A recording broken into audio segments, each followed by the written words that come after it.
right. Welcome and a very good morning to all participants joining. A few more moments as people are still coming into the virtual meeting room. This is the webinar presentation of the Common Fund for Commodities regarding the open call for proposals. My name is Andrei Kuleshov. I'm the Chief of Strategy of the CFC. Here with me is Mr. Chris Rallis, Investment Manager. And between the two of us, we will be making this presentation. We will be conducting this webinar. Also, please note that in the background, there are a few of my colleagues who are watching the virtual meeting room to make sure that everything works. If you have any issues, please address through the text box and somebody will attend to the problems. A few technical notes. So if for whatever reason this communication is interrupted, simply reconnect with the same credentials in a couple of minutes and we will resume where the interruption has happened. It is easier for us to monitor questions through the chat function. So please do not hesitate to type in the chat box. There will be people attending to the chat at all times, and we will try to answer as many questions as possible in the chat box as well as in the microphone. When you are not speaking, please watch your microphone. Make sure to mute your sound unless you have the floor, unless you want to say something. Also, as far as the format of this presentation is concerned, myself and Chris will do the presentation, and after that we will make sure to leave some time to take up questions and maybe to answer any issues that may come up. If you want to take the floor, please either turn on your camera and just wave, and we'll try to make sure that we see you. Otherwise, use the raise hand function in the Zoom platform, and we will see you. And when we get to the questions, we will give you the floor. So now I'm going to proceed with the rest of the presentation. And first, the overview. We are going to talk about the Common Fund for Commodities, who we are and what we do. We are going to say a few words about the reason why we look at commodities and how we see ourselves in the commodities sector. And we are going to talk about the open call for proposals and the application form, how to make an application to the CFC. Now, as far as the Common Fund is concerned, it is an international financing institution registered under the aegis of the United Nations. It's based in Amsterdam, the Netherlands. We do not have any regional offices. Everybody in the CFC is based in Amsterdam, but we do visit all our projects. We do have consultants working for us in various places. The CFC was established in 1989, and currently we have 101 member countries. You can see the list of the member countries on our website. In principle, project activities must take place in the territory of our member countries. We also have a number of organizations who are members of the CFC, who can represent certain interests in the governing bodies of the CFC, and that includes the European Union, African Union, Common Market for Eastern and Southern Africa, Southern African Development Community, Economic Community of West African States, Economic and Monetary Union on West Africa, Caribbean Economic Community, East African Community, and the Andean Community. These are all international organizations of regional cooperation. They are members of the CFC as institutions. Now, as of today, the CFC has 34, coming to 35 years of experience in the global commodity sector. We have done over 500 projects over these years. The total volume of these projects is exceeding $800 million US. And since 2014, the CFC main focus of operation is impact investing. So the CFC essentially today is an impact investment international fund that operates or that can operate in 101 of its member countries. We have a current level of commitments of 52 million invested in over 50 loans. Out of these, 38 million are outstanding in various places, and we have had activities in 99 countries. So we have a wide outreach. At the same time, we are a very small and compact international organization with only 25 staff members attending to these projects and keeping our costs down while maintaining our efficiency as high as we can. A few words about the philosophy of the CFC. It was established with the focus on commodities for the reason that commodity dependence can be traced down as the root of poverty for over 2 billion people worldwide. It is recognized that dependence on production and trade of primary commodities can be the original root of poverty for millions and millions of people worldwide. This has been recognized since 1950s and 1960s, and the product of international deliberations is the CFC. We currently focus on impact investing in commodity sector innovation to change things in commodity value chains, which would make a difference for those poor people who depend on commodities. And we look for transformation on commodity value chains towards sustainability. Now, the CFC preaches the approach of additionality, partnership, and innovation within its vision to strengthen and diversify commodity sector in developing countries, and delivering on its mission to alleviate poverty, strengthen commodity value chains for the purpose of commodities working for everyone.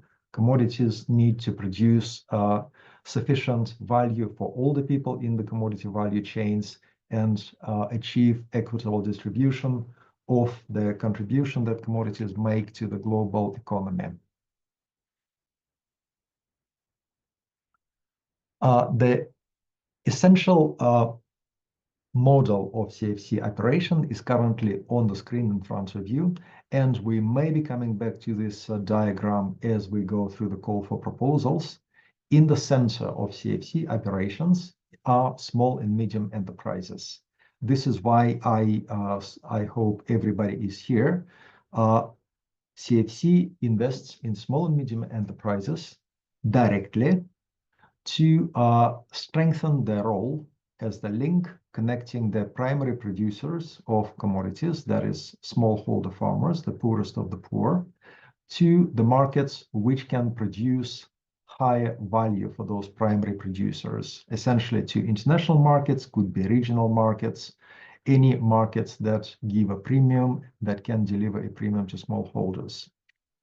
We strengthen the role of the small and medium enterprises in this direction by, for example, investing in processing and storage of commodities, innovation in commodity processing, quality assurance for commodities to fetch higher value in the end markets, marketing, distribution, and sales of commodities, again with the objective of fetching higher value for the primary producers.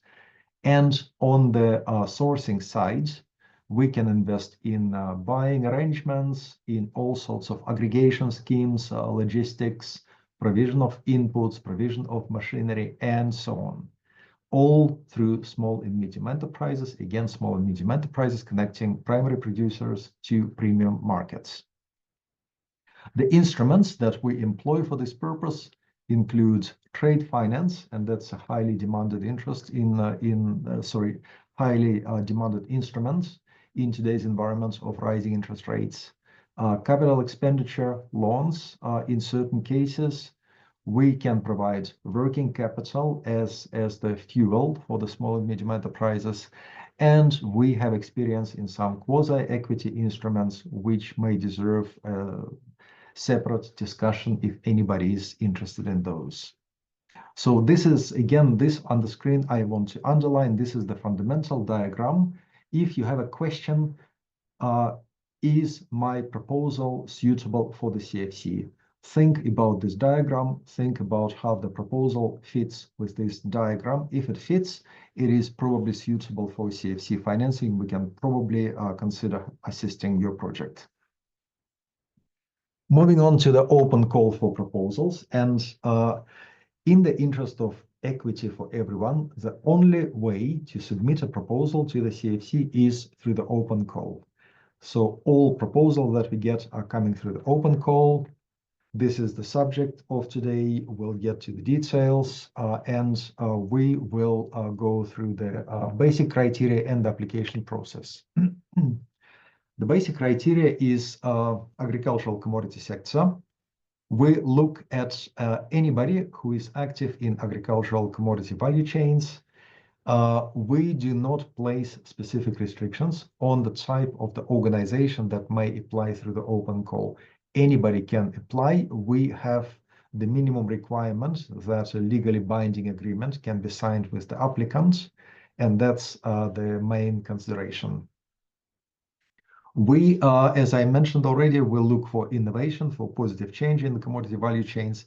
Example of innovative sectors include investments in agroforestry, climate smart agriculture, renewable energy, in general energy co-generation in commodity value chains, food security assurance, prevention of deforestation is becoming very important, digitalization of commodity value chains, financial inclusion, any instruments to improve access of smallholder farmers to finance, and so on. And finally, because we are an impact investment fund, the successful applications need to demonstrate their financial viability. The CFC is not seeking to make profits out of small and medium enterprises, but the CFC seeks to recycle its resources so that the resources that have worked for one small and medium enterprise could work for the next small and medium enterprise in the future after they have been recovered from the first one. The application process for the open call for proposals involves internal screening by the CFC Secretariat, followed by evaluation of independent consultative committee of the CFC. These are 9 experts, specialists in various commodity sectors. So you can expect that if your application is taken up for consideration, it will be read by somebody who is a specialist in the particular commodity concerned. After the consultative committee, successful positively reviewed applications will receive feedback, some information on key terms and conditions, and once these are satisfied, it will go to the executive board of the CFC for final decision. The process takes approximately 6 months. That means that during the year we have 2 application cycles, one from April to October and the other one from October to April. So we are now in the October cycle that ends on the 1st of April. Any applications in this cycle will be decided within the next 6 months. So we must receive an application on or before 1st of April to be able to take it into the next cycle. And we try to maintain open communication with the project proponents. If there is some information at all times, we can come back to the proponents seeking the clarification. It is in the interest of the proposal to provide us this information so we could make the best presentation possible to the consultative committee and to the executive board. Now, the executive board decision for this round of proposal will be made in early October this year. If your proposal received the approval by the executive board, we will have to follow the rest of the process to conclude our legal agreements. Firstly, the approval of the executive board will be given on the basis of the information provided in the documents. So we will not do additional investigation before the decision of the executive board. In the decision of the executive board, most often there are supplementary conditions requested from the proponents. We will communicate this to you, and we will ask you to respond to those conditions before we can proceed.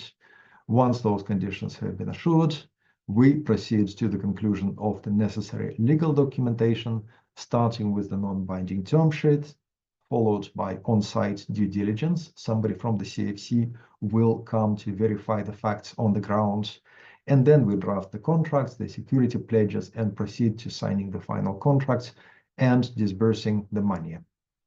We do expect to conclude this process no later than within 1 year after approval. We have a special arrangement where we can withdraw our commitment to a project if no progress is being made satisfying those legal requirements for our disbursement. And we are most interested to have projects started as soon as possible. So prompt action is most appreciated on all the questions that we might have as we go through the proposals. So I think I only have the calendar to show you before I hand over to Chris. And this is the overview of what are the key dates in the current call for proposals. We are currently collecting applications. We already have a few dozen. We typically in a year, we process over a few hundred applications. So this gives you the idea of the magnitude of the work that we have to do. It is appreciated when the applications are clear and to the point. It makes it easier for us to understand and to support your proposal if it's clearly presented. Between the 1st of April and May this year, we will be screening the applications. Somebody in the CFC Secretariat will read the proposal and will complete a quick review form. Those proposals which are meeting all the key requirements of the CFC will be taken to the consultative committee. And in July, the consultative committee will consider, in early July, the first week of July, the consultative committee will consider those proposals and advise us which of the proposals can be recommended for approval by the executive board. Between this decision and the meeting of the executive board, we have a few months to answer any outstanding questions. Again, it's appreciated if we could have a prompt communication with the proponents to prepare the best possible submission for the executive board. And the executive board will decide in October 2025. After this date, shortly, we will communicate to the successful applicants any questions, any issues, and the fact that the proposal had been supported. So with that, I would like to hand over the discussion on the application form to my colleague, Chris. Thank you. Thank you very much, Andre. Good morning or good evening to everyone. Let me also welcome you to this webinar and also thank you for your interest on the CFC and our call for proposals. So what I will do for you today is I will walk you through the CFC application form and share with you some tips and information on how to write an effective and why not a successful funding proposal. Now, before I start, just a reminder to everyone when writing a proposal, less is more. So try to keep your application concise within the 20-page limit. That means less work for you, less stress for you, but also for us. Since, as Andre said, we have to assess quite a big number of proposals every year. Now, as you see in the application form, is divided in several chapters. Let's go to the first one. Next slide, please.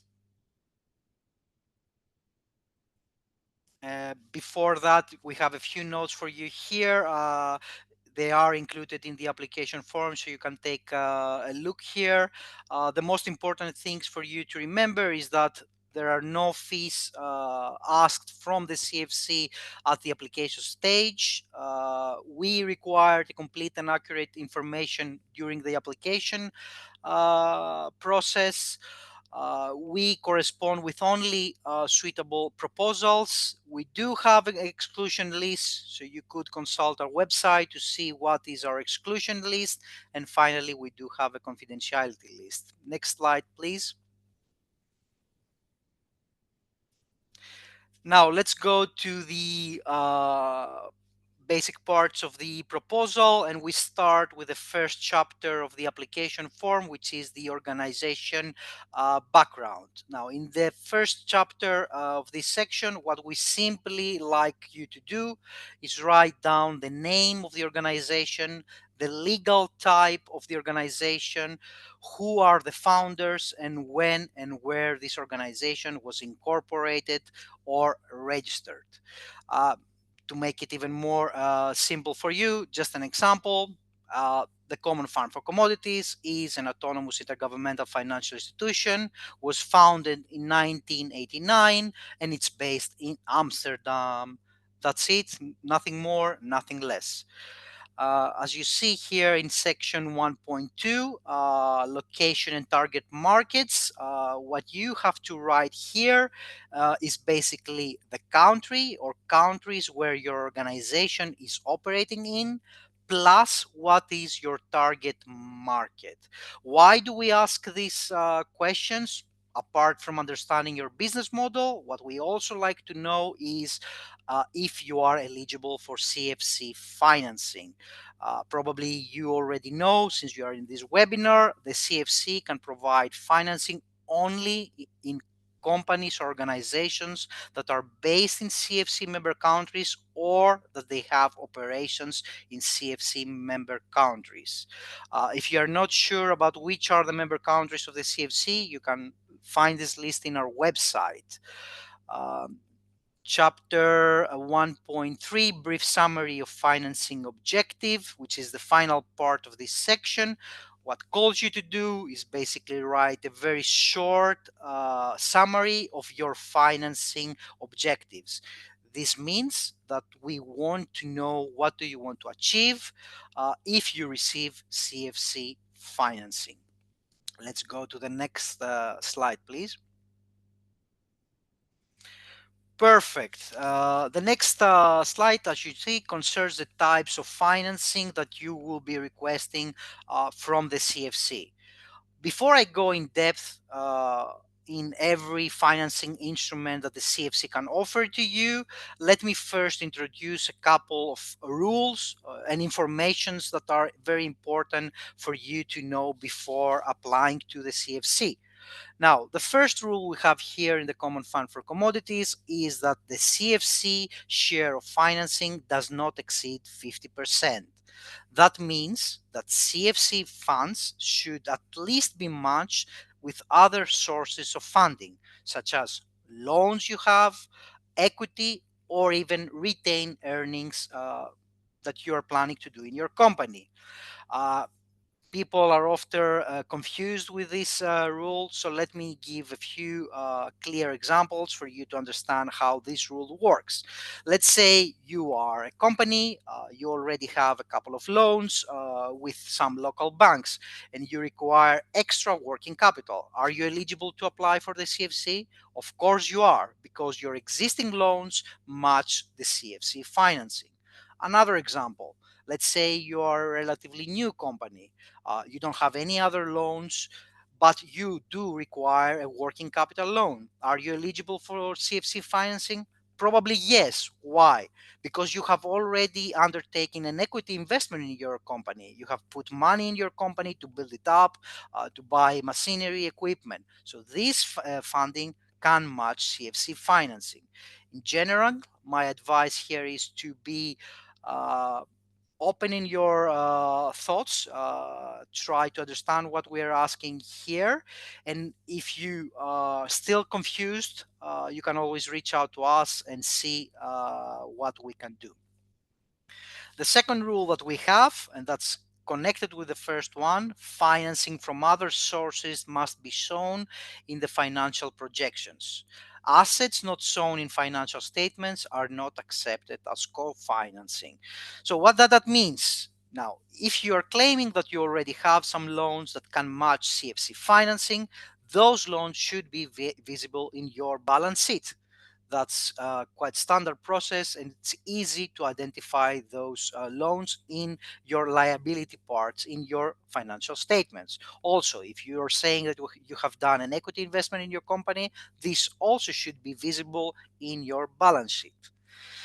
So the third rule we have here in the CFC, the duration of the loans. Probably everyone is interested on how long is the duration in our CFC financing.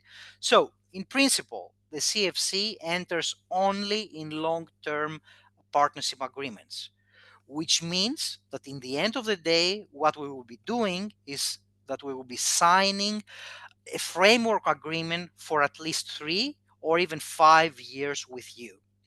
This concerns also our short-term financing tool, for example, trade finance lines or working capital lines.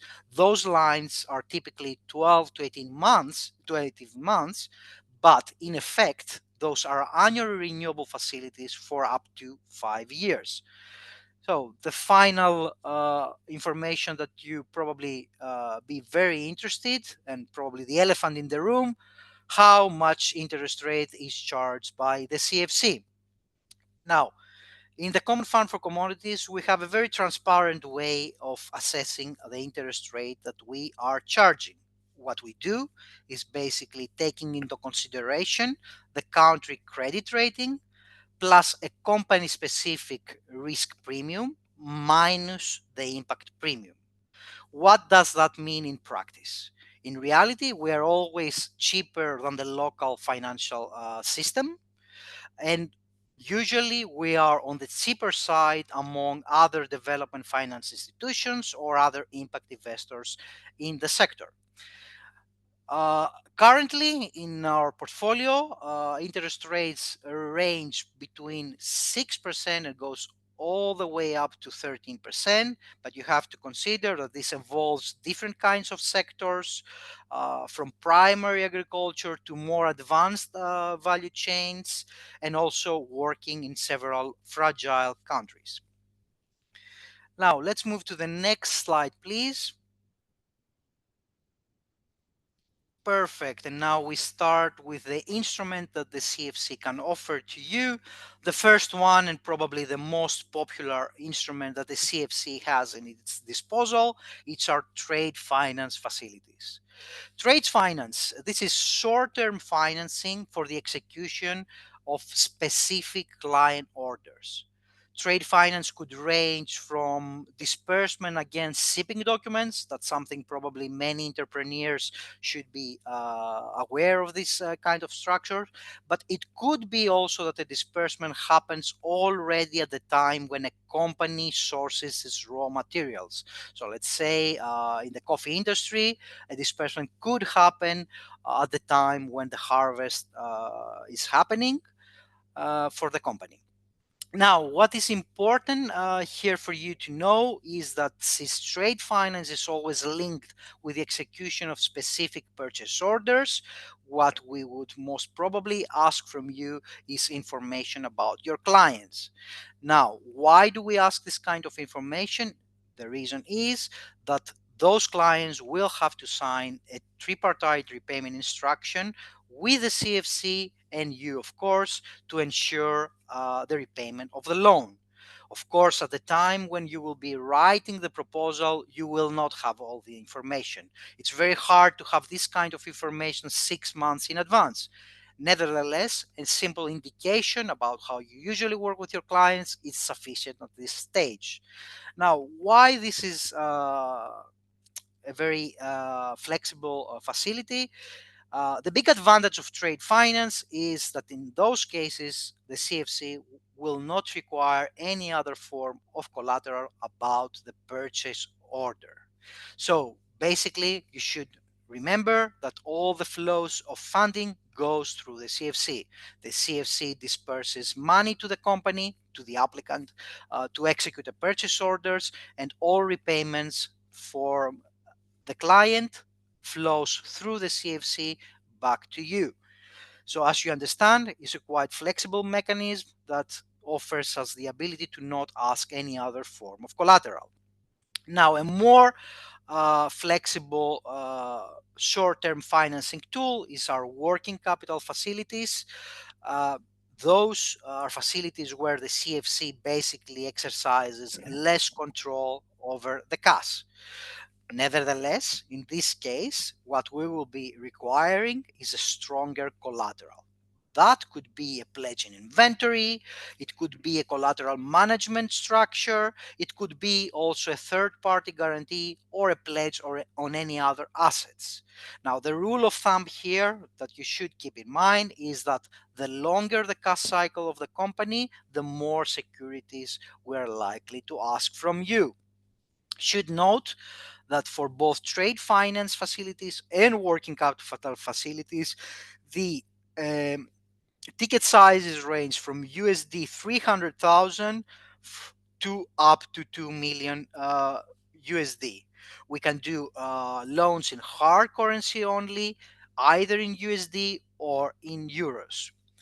Now, a third and most classic product of the CFC is always our term loans, mostly designed for capex investment. Imagine here the construction of the factory, the purchase of equipment, new machinery, on other relevant activities.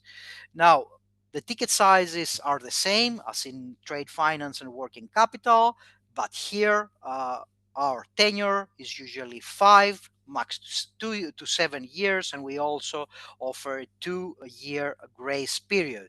In this case, the usual collateral that we are utilizing is the asset that we are financing per se. So let's go to the next slide, please.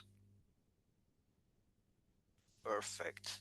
So equity investments are actually part of the CFC mandate. A full disclaimer here. Unfortunately, at the moment, we don't do equity investments directly to companies due to our own capacity constraints. But what we do is equity investments in other impact investment funds.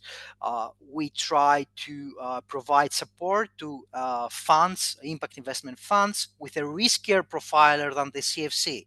So, in case you are an impact investment fund or any other type of fund that you're doing investments in sectors across the agricultural value chain, you can think about primary agriculture, you can think about trade. You are most welcome to send us an application for your request. Now, uh, one of our recent innovations here in the CFC, it's actually our development impact bonds. This actually is one of the first of such facilities of this type in the world. And what is a development impact bond? Development impact bonds are outcomes based financing. And when we talk about outcomes, we mean real, tangible impact on the ground. So this instrument is particularly designed for NGOs, non-governmental organizations, public agencies, international organizations, but also private sector actors that have an impact focused program in mind. What we are doing in this kind of instruments is usually, let's say, you have a project in mind, you have a sponsor that wants to provide financing on this, but this sponsor does not provide capital in advance for the achievement of those goals. What the CFC can do is provide bridge capital, so the pre-financing to execute those activities, and then your sponsor can repay the CFC only if you achieve those goals. If you are interested about learning more about our impact bonds, you should check out our website for more information. We regularly have a webinar designed only for development impact bonds, so you can learn more things, or you can simply reach out to us. Nevertheless, if you're an international organization, an NGO, and you have an innovative, impactful project, please get in touch with us. We're really interested to expand our portfolio in this regard. Let's go to the next slide, please. Yeah, and our final instrument, but not least, is our fast track loans. So, those kind of facilities we are actually introduced during the COVID period when many companies required emergency liquidity. And we have kept this structure because we think that it's an effective way of supporting companies and other organizations. Now, traditionally, this line is one of our most competitive lines because they serve really small ticket sizes. As you see here, the ticket sizes range from 50,000 USD going up to 300,000. So that means that we usually reserve those lines for really innovative projects with high impact potential and great additionality for the CFC. Now, this instrument is um, very suitable for international organization, public agencies, but also, let's say you are a company, a small company, that you require a small loan amount. You could also use this line to submit an application to the CFC. Now, what is the big benefit of these kind of facilities? It's actually time. It takes a shorter time to approve these kind of facilities. Just a reminder, if you require a smaller amount up to 300,000, again, I urge you to use this facility in line with your requirement. Let's go to the next slide, please. Yeah, and we go to the next chapter of the application form and start called management and operation, starting with section 3.1, management and ownership. We want you to do here is basically to provide us with the names of the people managing your company or organization. Who are the key people, the company, the key people running the company, and what is their specific role or job title? Does your company organization have a board of directors or a supervisory board, or are there any other type of committees in your corporate governance structure, like a nomination committee or enumeration committee? Those are all relevant information. Now, you can provide those information either by text, but most preferably, you can use a very simple graph. Now, in addition to those information, here we want you to provide information about who are the shareholders of the company and what and how is the ownership structure of the company divided between shareholders. Now, information that you have to include here is your company a holding company, or is it part of a larger corporate group? Is it owned by other companies or by individuals? Again, you can provide those information either by text or by simply providing a very straightforward org chart or a table that describes the shareholder ownership structure. In section 3.2, current business model, what we need here, and I emphasize that, is a very high level description of what your company does. Please, here, assume that we know nothing about you and nothing about the value chain that you are operating in. Most probably, we know a couple of things about your value chain, but no, in principle, you are the expert in your commodity and your line of work. So please start from the basic. Information that you can include here are, for example, the type of products that you produce or the services that you are offering, the type of raw materials that you are sourcing from farmers, and how do you utilize them? What kind of processing activities are you undertaking? How many employees do you have? You can explain to us here who are your end clients and in which countries do you export or operate in. Now, the key here is to include numbers and figures. Think things like sourcing volume per year, or export volumes per year, or this geographical distribution of your export. Those are all relevant information that can help us understand your business model. Next slide, please. Market opportunity. Yeah, in this chapter, what we ask you is, in general, what is the market and the environment where your company operates in, and how your company fits into that market. So starting from section 4.1, market position and competitors, what we want you to do is explain us the basic characteristic of your market, for your own market that you operate in, both at a local level but also at an international level.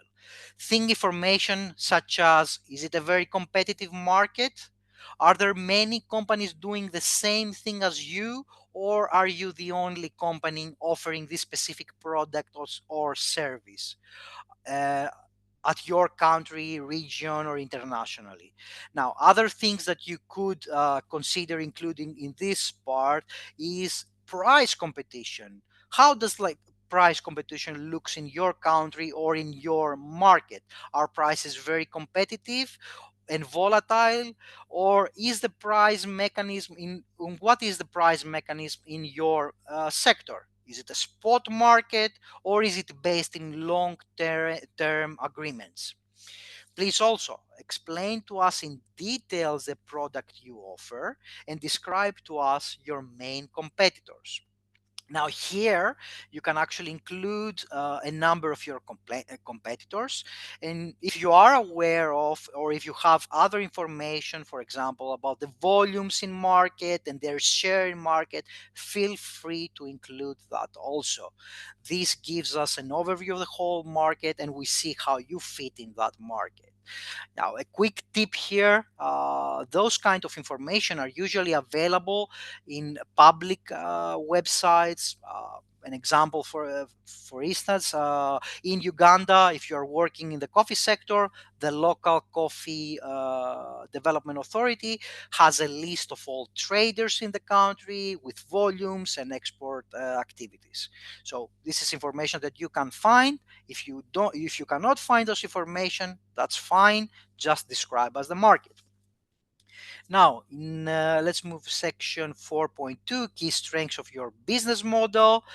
Is basically where you have the opportunity to showcase your company. So what you do is make a list of the strengths of your company. You can feel free and think creatively here. You can use information that showcase your business model. So, for example, do you have a niche product or a very high quality product that differentiates you from your competitors? Or do you have only one product and you are really specialized on that? Do you have a unique selling proposition relative to your competitors? Think also things like, is there a government policy that is very beneficial for your business model? Maybe, for example, there is a subsidy for your line of work, or maybe your country has a trade agreement with an export destination that is very beneficial for your exports. Also, very important, if your company is in possession of a certification, let's say, for example, an organic certificate, a fair trade certificate, a rainforest, BRC, or ISO certificate, those are all very relevant information. Put it here because we see that you are already an advanced company. One final thing here, what you should really include is your sourcing strategy. When assessing a proposal, this is one of the key things that we're looking for. So, how do you source your raw materials? And what we need to know here is, Do you work with smallholder farmers or you work with aggregators? And if you work with farmers, are you offering them long-term contracts or it's a spot market? You basically in the harvest period, you go in the field and buy the products. Also, other information. Do you have your own farms? That's also an important information. And again, let me emphasize this is important for us to understand if you have a secure sourcing line. But also, this is where we actually find the social impact that the CFC is looking for. Because what we're looking for in the end of the day is impact on smallholder farmers in our member countries. Now, the last section of this part is called obstacles. Every company faces some obstacles. So, here, you just need to write them down for us to understand the potential constraints that you have and also adapt to your needs when we will be structuring a loan facility for you. Think, for example, internal shortcomings. Do you have employees to execute a specific activity? Or maybe in your country, is it difficult to find a specific type of employees or qualified employees? Other things that you could consider is constraints in your sourcing line, uh, in your processing activities. For example, do you have enough machinery? Is it easy to find machinery and equipment in your country? Also, very important, think about transport of your products. Are containers available in your country? Is it easy to secure a container? Is it expensive? All these things are obstacles that you have to list down here. Let's go to the next slide, please. Proposed operational model. Now, this chapter should be relatively easy to write. Why? Because it is a reflection of the previous chapter.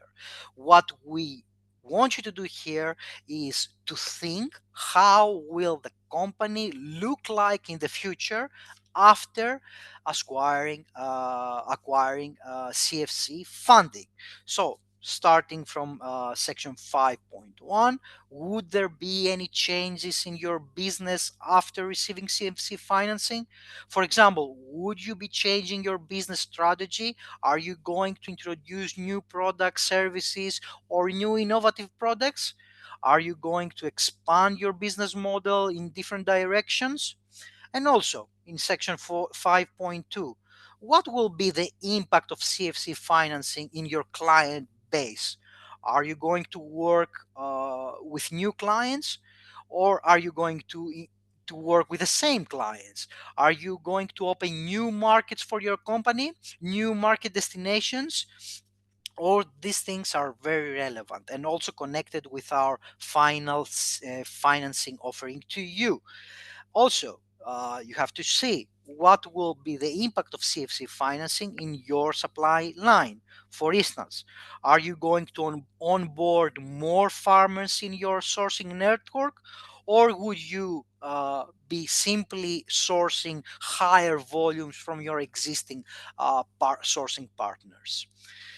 Also in 5.7 section production process, what we would like to see here, what is the impact of CFC finance in your production process? Again, are you going to be able to increase your production capacity? Are you going to be able to produce more or better or higher quality products? And finally, in section 5.5, innovation, which is a very crucial part of the application. Now, as I always say, different people mean different things when they talk about innovation. Here in the CFC, we have a very holistic attitude towards innovation. So, for us, innovation could be a new technology that you're introducing either internationally or in your country or in your region. But it could be also a new business model never tested in your country or region. In addition, you could consider other types of innovation. For example, agroforestry projects are really innovative. Projects that integrate smart agriculture practices, ideas on food security, uh, geomapping, innovative financial solution for farmers, carbon credit creation. The list of possibilities here, as you understand, is endless. So try to be creative in identifying the innovation in your model, because there is always an innovation. Let me go to the next slide, please. Perfect. So I give the floor to Andre for our development impact. Yes, thank you so much, Chris. And a small pause to you, also a small pause to everyone, changing a bit the faces. Uh, so the CFC as an impact investment fund is accountable for the impact of the projects that the CFC supports. For this purpose, we require Section 6 in the application form to be completed so we can understand what kind of impact will the proposed activity have on the intended beneficiaries of the CFC, and that is the poorest of the poor in the commodity value chains. The CFC adopts the Sustainable Development Goals framework, just like any other UN agency. And we provide a model Excel worksheet to indicate which Sustainable Development Goals in which way are going to be impacted by the proposed activity, by the proposed financing of the CFC. Further, in section 6.3, we ask your opinion regarding the poverty profile of the beneficiaries who are going to benefit from the proposed projects. And that includes the publicly available data on poverty line, the specific features of the poverty. Is it concerning underprivileged strata of the population? Is it concerning the poor? Is it concerning the youth? Is it concerning special rights of women? And so on. Also, an increasingly significant part of the application form is section 6.4, where we are asking to explain social and environmental risks that may be present in the proposed activity and how they are going to be mitigated. For example, in many of the cocoa projects, the risk of employment of child labor is present and needs to be addressed if there is sourcing of cocoa from family farms is involved. The CFC has a particular tool called Social and Environmental Risk Management System, which was developed with the International Labour Organization, which is a gold standard for addressing social and environmental impacts of projects in developing countries, and which we will apply during due diligence to verify that the impact and the mitigation measures for social and environmental risks are appropriate. For the impact indicators, there is a number of suggestions in the application form. We use the IRIS Plus framework, and that's the internationally recognized collection of indicators which are reasonably well defined and which make the activities comparable among projects. We are not imposing a hard requirements in terms of the indicators that need to be reported, but we are asking project proponents to indicate which of the parameters can be reported as the project goes along. So please have a look at the suggested list of IRIS Plus indicators, and please mention in the application form which of the indicators you can report if the project is successful, if we provide financing for the project, because this will also become part of the loan agreement, the requirement and the expectation of the CFC that you report on these indicators. And I do not want to take any more time because we only have a few minutes left. I would like to hand over back to Chris on the financial performance of projects. Thank you. Yeah, thank you, Andre. Don't worry, we have enough time. And let's go to the next section, which is financial performance. So, reminder, when you doing your application, you have to fill up this application form, but also the Excel sheet that Andre mentioned.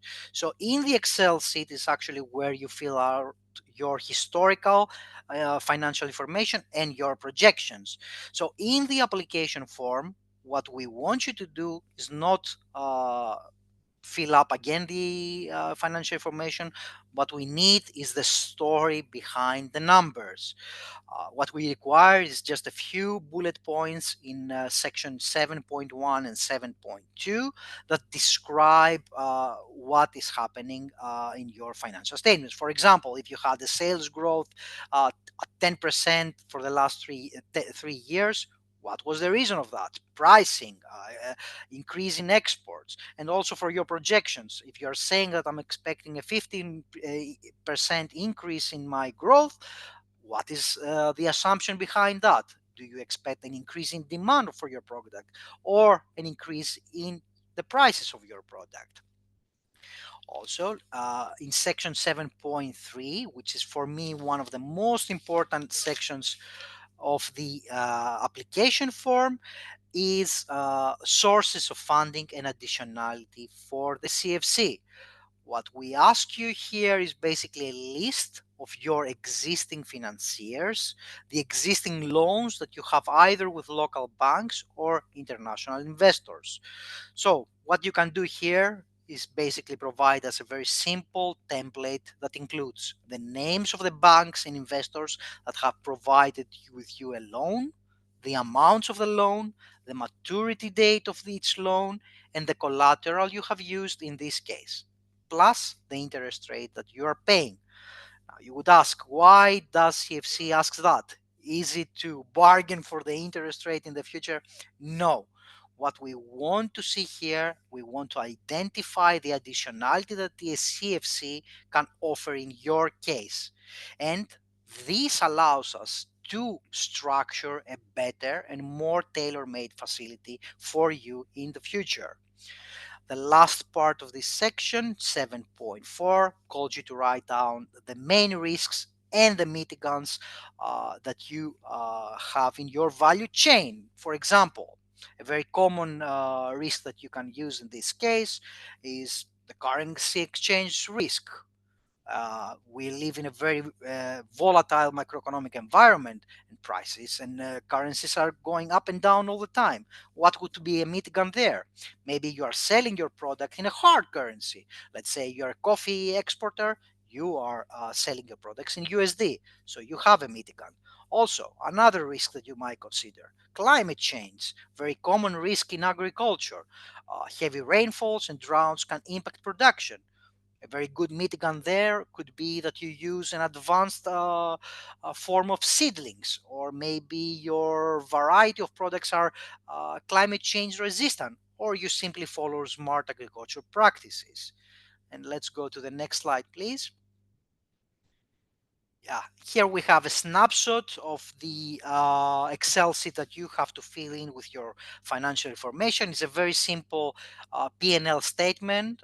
And if you go to the next slide, please. Yeah, and here also a balance sheet. I mean, this kind of information should be very easy to find and easy to fill for any entrepreneur. If you're having any troubles in filling up those information, you should take the advice of your accountant if you don't have an in-house one. Next slide, please. Now, ending this application form will be the supporting document checklist.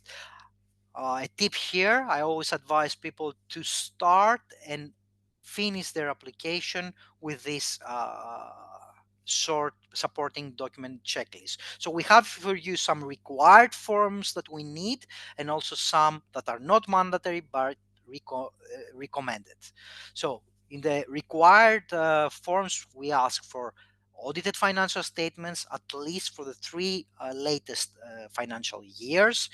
If you don't have audited financial statements, but you have other forms of accepted financial statements, please submit those. Don't forget to submit in your application the Excel sheet that will contain your P&L, balance sheet, cash flow projections, and the impact indicators that Andre mentioned earlier, the company registration documents, and finally, a legal ownership chart for all entities in the group that you belong. Now, If you have any other information that you think that are relevant for us, or you believe that will be very helpful for us to understand your business model, please submit those in your application. We will be happy to take a look at them. I mean, things that you can attach is, for example, a business plan that you already have in a PDF or Word document. Maybe you have a management organizational chart. Maybe you have a key staff resume, so we can take a look. The articles of association, but also, let's say you have a company presentation, a PowerPoint. Please attach that, or an investor pitch deck. Please, you are welcome to submit those information also. Next slide, please. Yeah, and here we have some key details that you have to fill in the end of the application, just the name of the organization, date of registration and incorporation, also address and website. One point here in the address, I would ask you to write also a workable email address. Try to use your corporate email address. We have a pandemic of spam emails those times, so it will be very useful to have an email here so that we can contact you in the future. Next slide, please. And our affirmation, nothing troublesome here. You just confirm that you're authorized to represent your organization, and a few confidentiality tick boxes. And that's it from our presentation for the application form. I would like to thank you for your attention, and I will be happy to take any questions that you might have. Of course, if you were not able to cover all questions today, we will be very happy to receive any of your questions in our email address. We try to respond to everyone. Might take some time, but we always respond. Thank you so much, Chris. So I guess we can take a few minutes. Let's say we take one question at a time and see how far we get. Please be concise if you ask a question. Please raise your flag.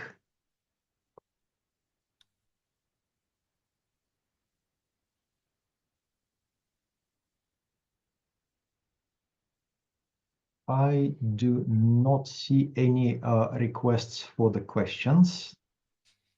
In that case, I can tell you that the open call address that you see on the screen right now is attended by somebody. So it is a real mailbox, and you will get a response if you email to open call. So please do not hesitate to email opencall@commonfund.org. Okay, so I see hands off first, Mr. Patrick Apoya. Please go ahead, sir. Correct. Thank you very, very much. Very, very clear presentation. Before this call, I was lost in the forest regarding what exactly this is looking for. I think you guys have done a competent job in explaining the entire thing. But what I want to know is, when you say it is only meant for projects that are going to be implemented in CFC eligible countries, does that also include your target market where you want to sell? Must those countries where you actually target to sell also be CFC member countries, or it is only where you actually operate? I would quickly respond that we need to see the beneficiaries in the member countries of the CFC. So we have many cases where people sell to the US, which is not a member country of the CFC. Great. Okay. Thank you. And Miss Claire Simkin. Hello, Madam, thank you please go so ahead. much for the call. It was amazing. I have a question. Under the innovative section of the application for loans, would you consider funding e-mobility projects? Sorry, Chris, did you catch this? No, I lost the last part. Claire, can you repeat your question? Can you hear me better now? Yes. Yes. Okay, amazing. So under your innovative section for the application, would you consider funding, like, would e-mobility projects be considered? In general, I can tell you that we can consider any type of financing activity as long as there is a positive impact, one, in our member countries, in the development strategies of our member countries, and two, there is impact on smallholder farmers. So in principle, yes, but in practice, we will have to look the specific application. Okay, amazing. Thank you. Thank you. Thank you very much for the questions. Andre, let me answer one question that I see very often in the chat. Please, So Chris, go some ahead. people are asking if they can submit an application for more than one financing instruments. So let's say you need the term loan and you also need a working capital. Can you do it? Yes, you can. And you can do it in the same application. You don't have to submit two separate applications. You can do it in the same. You simply tick the box of the facilities that you want to use, one, and also explain the use of funds. Thank you. And we take one more question from Mr. Zakul Fodi.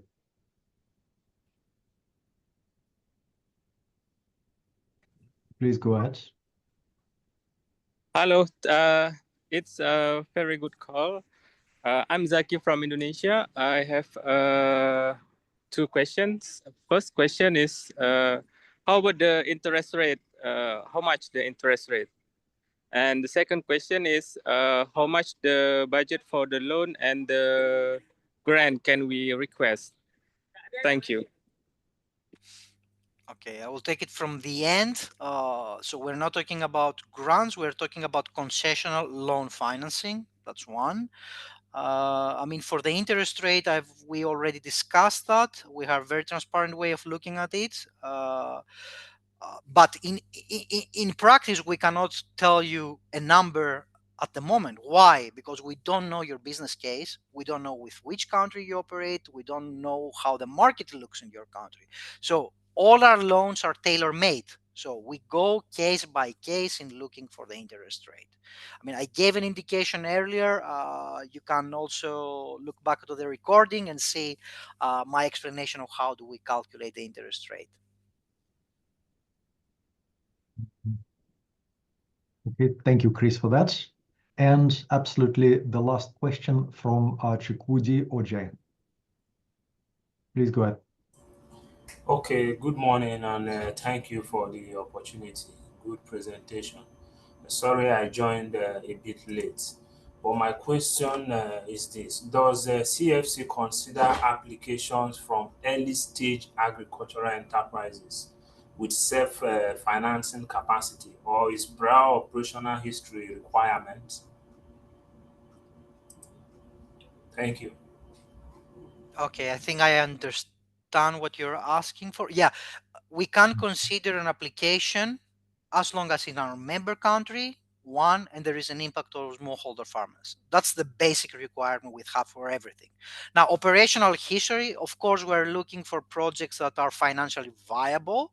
And the most obvious way to look at this is companies that have, or organizations that have some operational history. We usually ask for at least 3 financial years of operations. But if it's two, yeah, and it's a very interesting case, we can take a look on it and see what we can do always. There is some flexibility always. Okay, very clear. Thank you so much. And Mhm. Andre, let's take the last question from Elizabeth.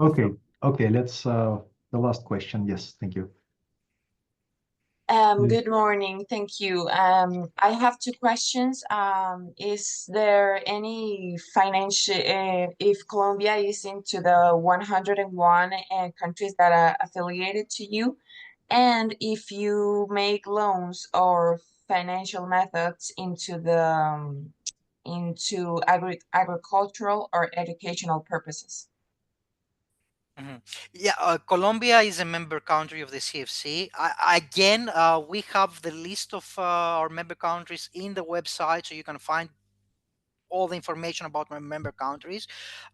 We are quite active in Colombia. We have quite a few active projects in Colombia at the moment. Now, for your second question, it's too specific for me to actually give you an answer. But as long as there is an application that concerns agriculture, in principle, it's eligible for financing. Thank you so much. Thank you.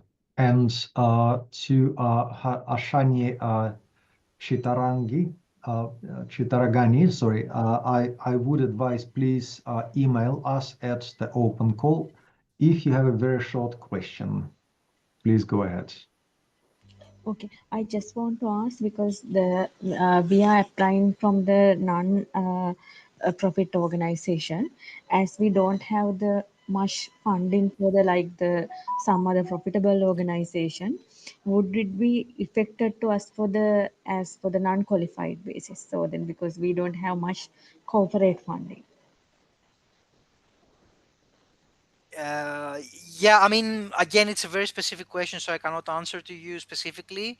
But if I was an NGO professional, the facility that I would be looking at in the CFC would be the Development Impact Bond, in the sense that, I mean, if you're an NGO and you're already doing fundraising activities, probably you know some sponsor, or you have some people that you can contact, and there the CFC can provide the bridging financing, the pre-financing of those activities. Maybe you take a look in the website if you have further questions on that and how we support NGOs. You can always drop us a line or send us an email. Thank you so much. Thank you very much. And I would like to thank my colleagues and thank, most importantly, all the participants for their active involvement in this webinar. This webinar is concluded. The email address on the website, once again, please do not hesitate to address to us on opencall@commonfund.org. This works. We reply to every question that we receive on this email address. With that, I would like to thank you, and I wish you all a very nice day and a successful round of application to the CFC. Thank you so much.